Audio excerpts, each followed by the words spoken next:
Hey guys, welcome back. So today I picked up this. It's a Coleman Powermate generator. It's a Pulse 1800EX with a Subaru engine. It was pretty cheap. It was only $40 and advertised as non-running. And to my surprise, when I got there, the seller was able to start it and it sounded good and made power. So this might be a short video, but this thing does need a bit of work. There's some hardware missing. Obviously it's dirty. That carb I'm gonna pull off anyway and clean it up. I'm sure this generator is at least 10 years old, probably older. And just kind of go through it, see what else it needs. So I thought I'd take you along. Maybe we'll find something interesting. Let's get started. I want to kind of start taking the covers off so I can get a better look at what's going on.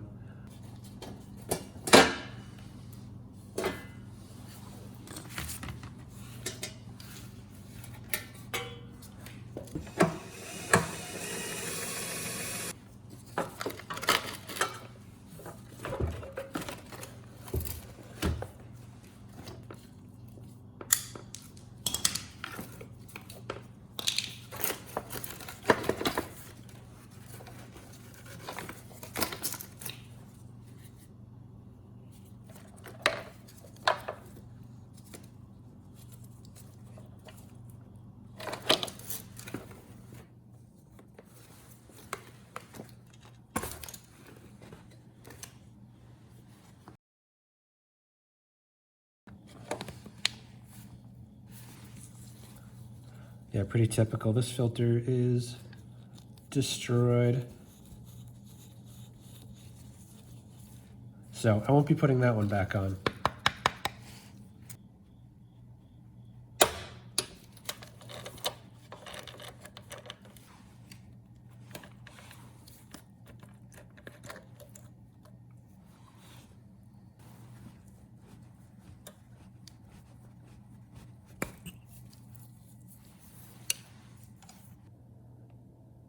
This is what came out of the tank. Overall, not too bad. Although I think you can see on the bottom there is a little bit of water. So I'm gonna take this gas out and put some fresh stuff in.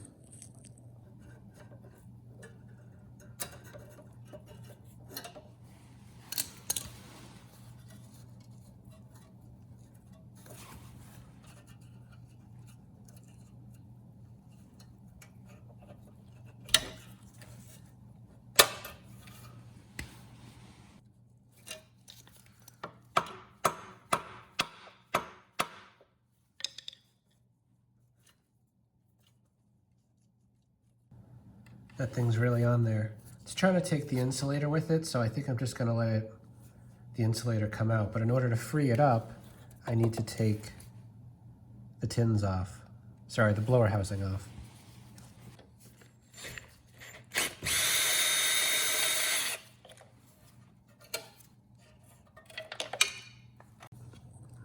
In order to get the blower housing off, I need to get this plate off.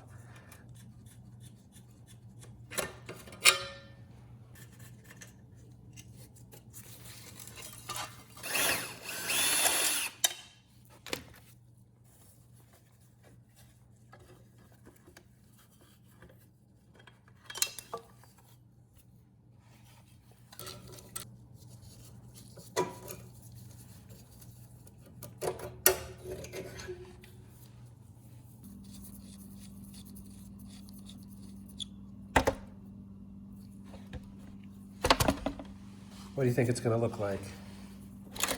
Perfectly clean?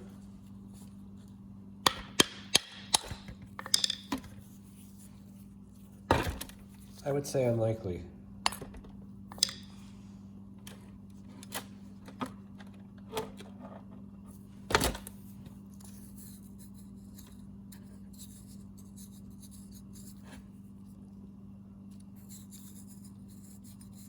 Not too bad.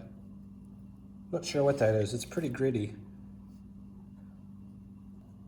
So this here is the main jet.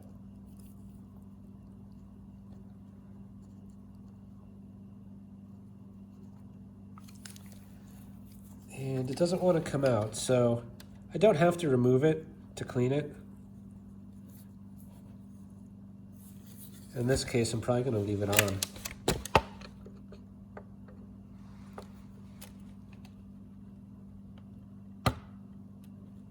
Oh, here we go.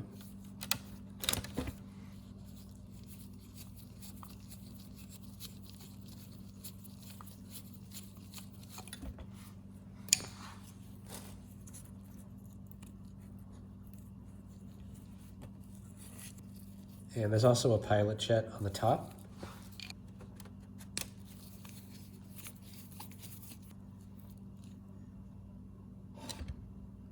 And there's a teeny tiny hole right there that always gets clogged up. In this case, it looks halfway decent.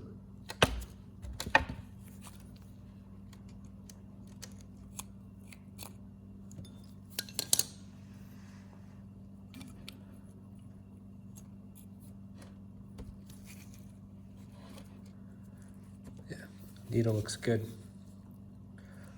Overall, this carb isn't that bad inside. You know, there's a little bit of junk, but that'll clean right off.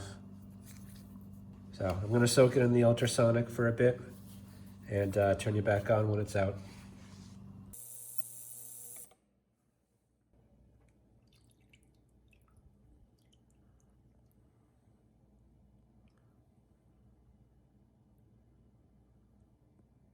Not bad.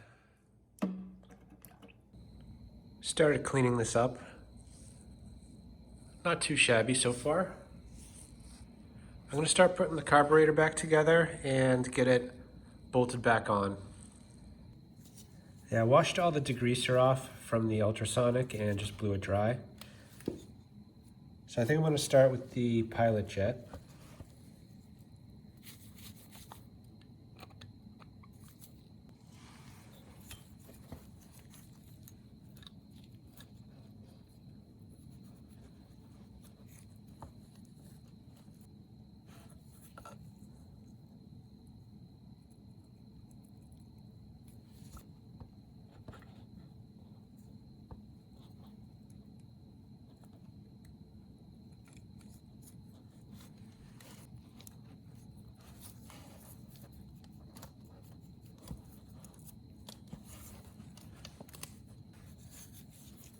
All right, now for the main jet.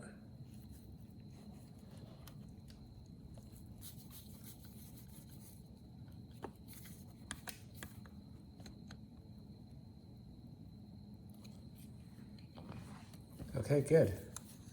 Only got the bowl left.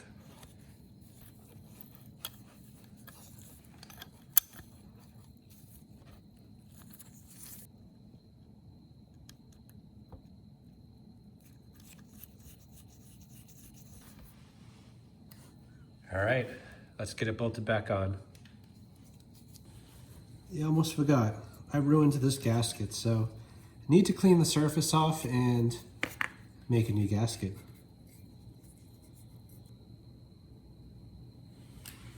So I just cut a gasket. In order to do that, it's pretty simple really. You just take the carburetor, put a piece of paper on it, and get a crayon and just turn it sideways and go back and forth until you get, you know, this outline, and then you transfer the image onto some gasket material and cut it out.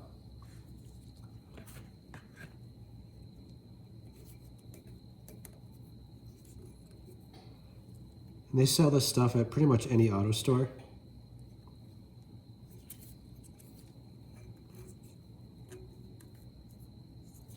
And I've seen people use cereal boxes. And I joke about it, but it actually works pretty good if you got nothing else.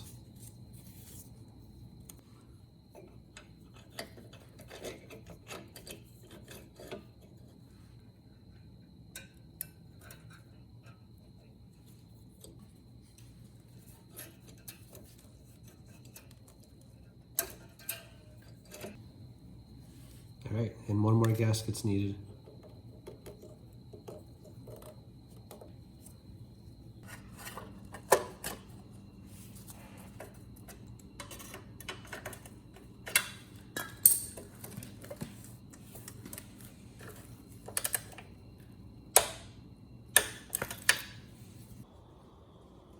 So as you know, I need a new filter for this engine, and that's probably my biggest complaint about Subarus. The price of the filters. They're usually around $20 or $30, and this tiny little filter, which is probably 5 inches long by 2 inches wide, is $28. And I'm too cheap to do that. The whole generator is $40. I'm not gonna spend $28 on this little piece of foam. So what I'm gonna try, this is a bigger filter for an EX30, a little thicker, but it's in good condition. So I'm gonna try to cut it down and see if it'll fit. Here's the end result, not too bad. It's actually gonna work out pretty well. It had a pre-filter that was in here, and then a filter, and they look pretty similar in the material. This one is slightly finer, but when you combine these two together, it's a very similar thickness. So now I can just take this one and put it in there.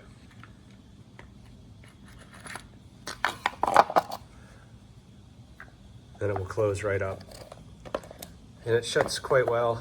You know, there's a little bit of pressure pushing down on it, so everything should stay nicely in place.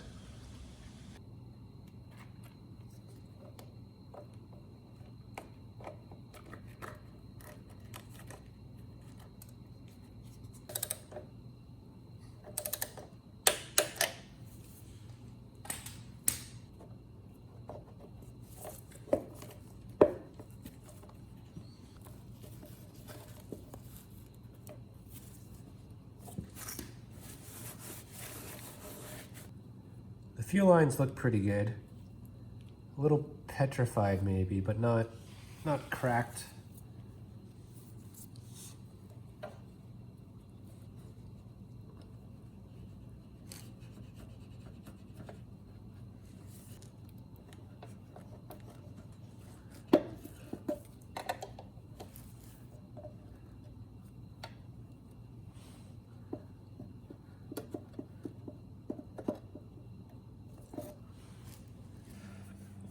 This thing's sitting a little bit precariously. There's actually a bolt going through where this grounding wire is, and it's that bolt that this whole machine is teetering on. The best I can tell, this bracket came off under here. This bolt was through this hole right here. On the bottom side is just these washers. No rubber feet or anything. What I think happened was that there were rubber feet with a washer, and it probably just ripped away and left the bolt with the washer with no rubber foot. So I have 3 of these. Not sure what I'm gonna do about the 4th. So I'm gonna install them and I guess turn you back on and show you what I figured out for number 4. This generator now has feet. The front 2 are the ones I showed you. The back 2 are actually engine mount isolators. It bolted up quite well, and now this thing is sitting level and no longer on the ground.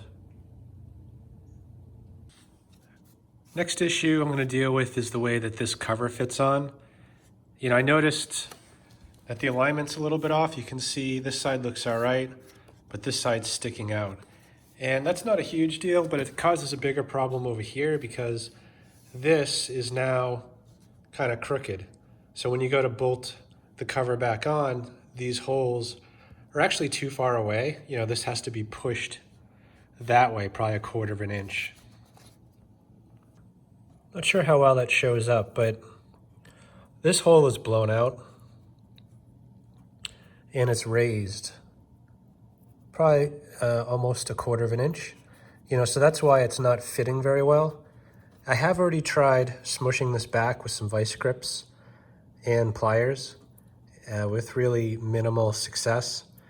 You know, I could try beating it with a hammer, but you know, it's not really in a great place to do that. So instead, I think I'm going to take a hole saw and just see if I can drill out the bad area and then put a mending plate and rivet it in its place. before I do anything, I want to pull this fuel tank off. I'm worried that I'm going to drill through and accidentally puncture it. So it's only held on by 4 bolts, so it should be easy enough to remove.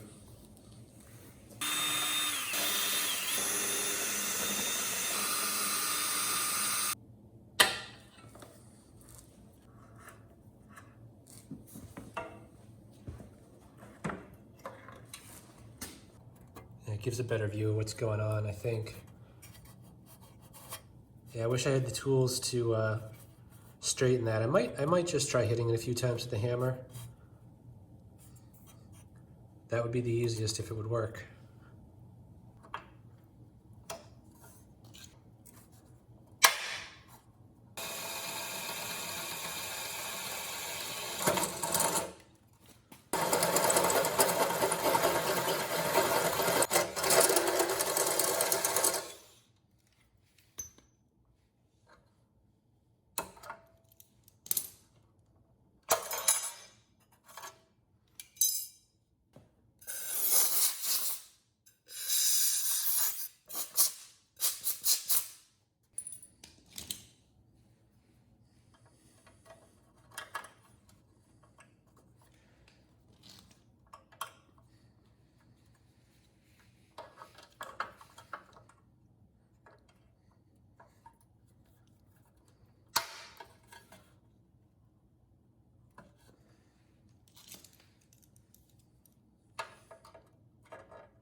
Okay, that's on there real good. So all I need to do is put that cover back on, drill a hole, and I'll be able to anchor it down now and have everything hopefully line up the way it's supposed to. So I think that did the trick. The alignment is pretty good now. All I need to do is drill a hole and secure everything and we should be good. But I'm not going to do that right now. I actually want to leave this off and bring it outside and make sure it runs okay.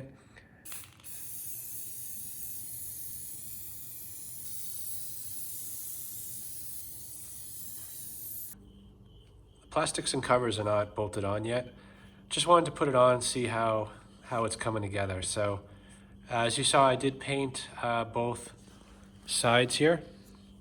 And for the ends, I've cleaned them up as best as I could. I did try the heat trick to see if that would kind of bring the color back some. It's a little faded. Didn't work too well, so then I did a very thin coat of WD-40, and that stuff is amazing. So I think it's looking pretty good. Hopefully it runs as well.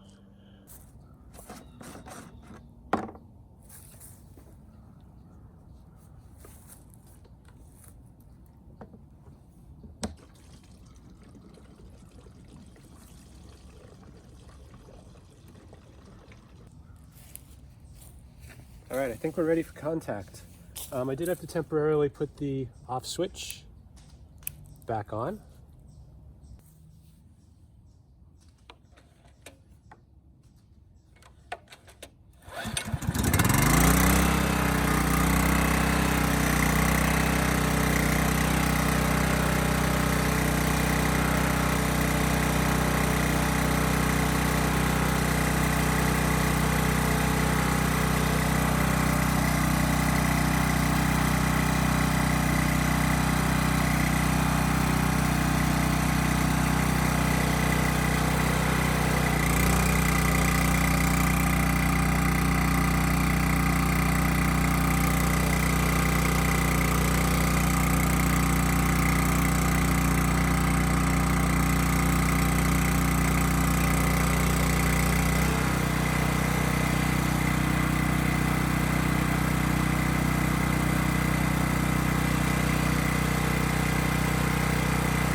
good. It's actually running quite well, quite smooth. Power looks nice and steady, clean. The engine is running a little bit fast. It's kind of on the high side of what I'd call normal, but even under about a 1600 watt load, which is close to capacity for this machine, it's still above 60, which means we got to dial the governor spring back a little bit. So I'm going to do that now and try restarting it, see what we get.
All right, I think I'm splitting hairs on this. There's no AVR, so that voltage fluctuates with the engine speed. And, you know, with no load, it's on the upper end of acceptable as far as voltage and hertz at this moment, actually more on voltage. And under load, it's pretty good. Stays, it's like in the 59.7 range. Voltage is a little lower than I'd like it, but, you know, I find that's pretty typical with these. The way that they work, you know, usually under no load they're at 125 volts, and then they just drop. The voltage sags a bit under load. So, you know, aside from putting the rest of the plastics on, I think we're done. So let me bring this back in the garage, actually get the oil changed, get the plastics back on, and that should be it. Stuff is coming out like water. I have a feeling there's gas mixed in here.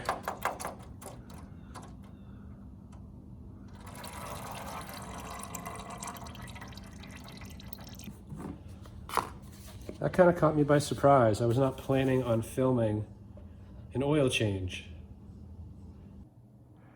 All right, all the plastics are reattached and all the missing hardware has been replaced. So that just about does it for this video. Hope this helps someone. Thanks for watching.